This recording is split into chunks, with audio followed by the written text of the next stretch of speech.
Keutamaan menjawab adzan yang mungkin tidak Anda sadari. Menjawab adzan ternyata bukan amal yang nilainya ringan. Sekalipun hanya mengucapkan seperti yang diucapkan muadzin, namun Islam menghargainya sebagai amal besar. Ada banyak sekali keutamaan amalan sederhana ini. Berikut di antaranya. 1.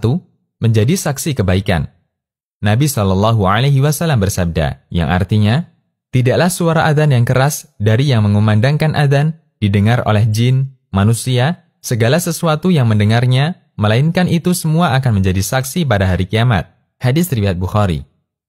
Hadis ini menunjukkan keutamaan orang yang mengumandangkan adzan, dan sekaligus mereka yang mendengar adzan dijadikan Allah sebagai saksi kebaikannya. 2. Menjawab adzan karena dorongan keyakinan hati akan mengantarkan menuju surga. Dari Umar bin Khattab radhiyallahu anhu, Nabi SAW bersabda, yang artinya, ketika muadzin mengumandangkan Allahu Akbar, lalu kalian menjawab Allahu Akbar, kemudian muadzin itu mengumandangkan Asyhadu an la ilaha illallah, lalu kalian menjawab Asyhadu an la ilaha illallah, dan seterusnya hingga akhir adzan. Siapa yang mengucapkan itu dari dalam hatinya, maka akan masuk surga. Hadis riwayat Muslim, Abu Daud, dan yang lainnya. 3. Dengan menjawab adzan, Allah akan mengampuni dosa kita. Dari Sa'ad bin Abi Waqqas radhiyallahu anhu, Nabi SAW bersabda, barang siapa yang ketika mendengar adzan, dia mengucapkan, Wa ana ashhadu an la ilaha illallah, wahdahu la syarika lah, wa anna Muhammadan abduhu wa rasuluh, raditu billahi rabba, wa bi Muhammadin rasula, wa bil islami dina. Yang artinya, saya juga bersaksi bahwasanya tidak ada Tuhan yang berhak disembah kecuali Allah semata, tiada sekutu baginya, dan bahwa Muhammad adalah hamba dan utusannya. Aku ridha Allah sebagai Rabbku, Muhammad sebagai Rasul, dan Islam sebagai agamaku. Siapa yang mengucapkan itu, maka dosa-dosanya akan diampuni. Hadis riwayat Ahmad, Muslim, dan yang lainnya. 4.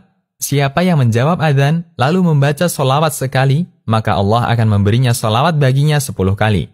Dari Abdullah bin Amr bin As radhiyallahu anhuma, Nabi SAW bersabda, yang artinya, apabila kalian mendengar muadzin, jawablah adzannya, kemudian bacalah sholawat untukku. Karena orang yang membaca sholawat untukku sekali, maka Allah akan memberikan sholawat untuknya 10 kali. Hadis riwayat Muslim.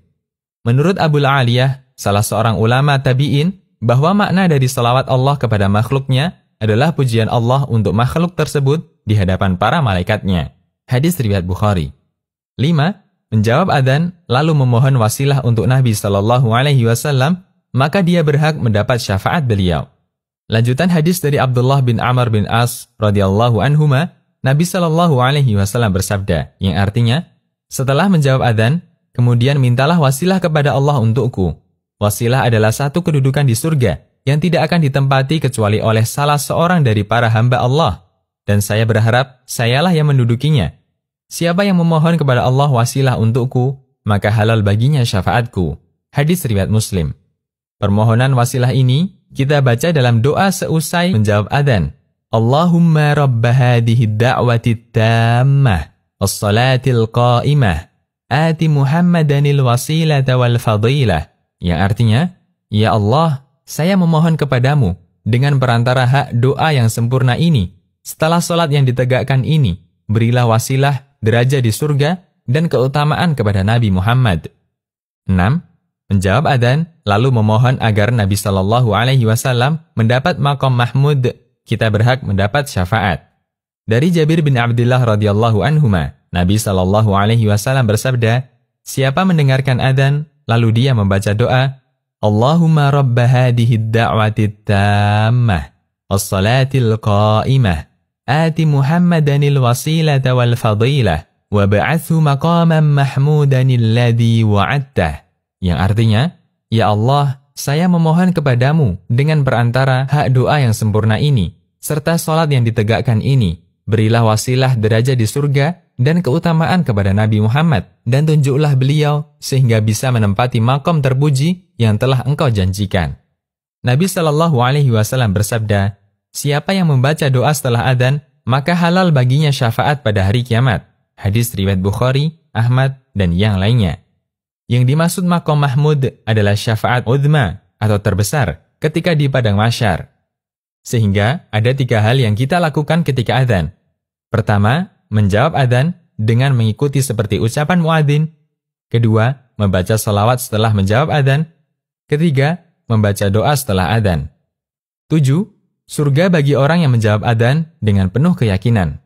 Dari Abu Hurairah radhiyallahu anhu, beliau bercerita, kami pernah bersama Rasulullah sallallahu alaihi wasallam, lalu Bilal mengumandangkan adzan.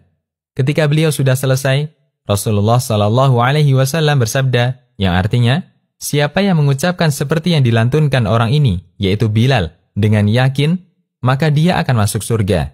Hadis riwayat Ahmad, Nasai, dan disahihkan Syu'aib al-Arnaud. 8. Doa orang yang menjawab adzan mustajab. Dari Abdullah bin Umar radhiyallahu anhuma, beliau bercerita, "Ya Rasulullah, para muadzin mengalahkan kami dalam menggapai keutamaan." Kemudian Nabi Shallallahu alaihi wasallam bersabda, "Ucapkan seperti yang diucapkan muadzin. Jika kamu telah selesai, berdoalah, maka kamu akan diberi." Hadis riwayat Abu Daud, Ibnu Hibban, dan dihasankan Syu'aib al-Arnaud. Sungguh, janji pahala yang luar biasa, sangat disayangkan jika kita menyia-nyiakannya. Bersabarlah sesaat ketika ada adzan dikumandangkan, dan jawab adzan itu penuh keyakinan. Lanjutkan dengan berdoa kepada Allah. Semoga Allah menggolongkan kita sebagai ahli surga. Amin. Demikian, Allahu a'lam. Konsultasi Syariah.